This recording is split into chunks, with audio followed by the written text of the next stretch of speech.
I have searched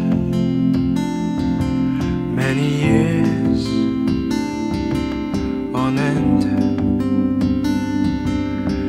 There was none that my soul could depend. My soul cries out for your presence in here. This very hour, for your presence in here. This is Radio Maria, a Christian voice in your home. I'm Thomas Wahome, and I'm a counselor at a CMA promoter within the Archdiocese of Nairobi. Last time we were talking about leadership, and today is also going to be a continuation. Leadership, as I mentioned last time, is a question of being, having the ability to lead people in various areas, either in your home, in the organizations, and even in your places of work. And most of us love leadership, but very few of us are prepared to lead. Being a continuation, I'd like to welcome you all, and we'll go ahead. Anytime you sit down with people, and when you have been called to be a leader, you will find that people will criticize ideas. They criticize ideas instead of critiquing. That's going into what is being said for them to understand. And unfortunately, most of us do listen only to answer back instead of listening to understand. And as a leader, this is one of the areas that you find you have to bring it under control with the help of others. In most cases, you find people will wait for your guidance, even on small matters that they are supposed to do. But always remember, you're a leader. And that's why most people fear leadership. An area that I would very much want to touch today, I may have to mention one or two in leadership, that we are calling even other men to come forward, is the professionals. Let me give an example with the doctors. I would like to ask them to come forward to help people remain healthy and for people to understand what they take and what medicine does into their bodies. They can also be able to prepare camps so that all can be brought over. They will be able to undergo screening, ask questions and understand.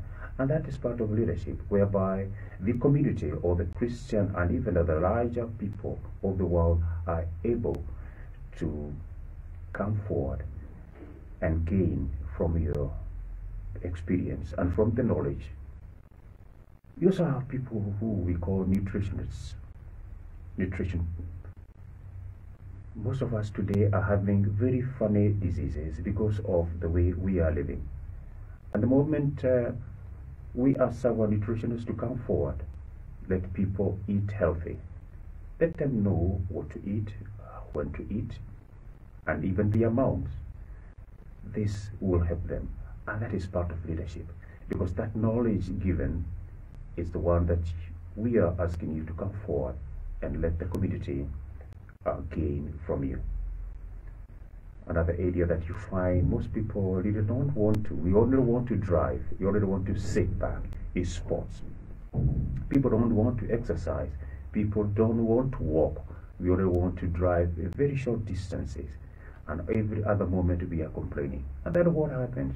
So many diseases like diabetes, because of the way we are eating and the way we are living, you find that in the end, then we are in a very precarious situation because of our way of living. And these are some of the examples that I'm giving that we are calling for in leadership, that our professionals may come and help people to know, to understand, and to live healthy. Whenever we are speaking with one another and to each other, ideas are the ones that we are dealing with. So we are dealing with people, not about objects. And a lot of people may not want to go forward with the idea that you are giving. What are you supposed to do as a leader? Go ahead with whatever they are asking. The moment they realize that yours was a better idea, they will come back.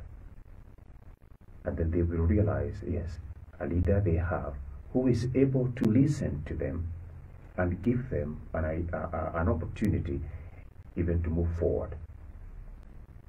Don't force matters on people.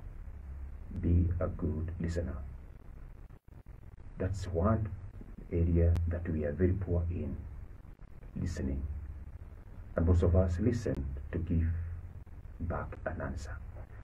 But the most important thing of listening is to understand. At the moment you listen, that's an area that you respect people.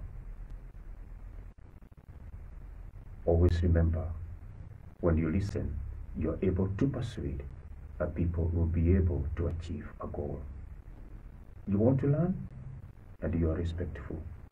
That's one area of listening. In leadership, we are called to mind our language. It's people you are leading. Let us always remember they are the elderly, they are the young. Respect all.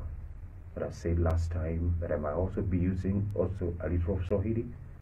Kila mtu apewe heshima yake. I still want to repeat that one. Kila mtu apewe heshima yake. Remember always, it's about servant leadership. The moment you respect others, from the elderly, all the more reason why that you'll be able to enjoy your life and even the position that you're holding in all areas of life, from home, in the church, and in society. Most of us leaders, and most leaders, sometimes it's said, when you come into a room, there are those who light. But there are also those people, when they leave a room, the lights go out. What am I trying to say? Let your absence be felt, other than your presence tolerated. And that is leadership. Be somebody who can be able to be with people, and they are happy. They can be able to respect one another, talk with each other, because of your leadership. And that is what we are being called to in leadership.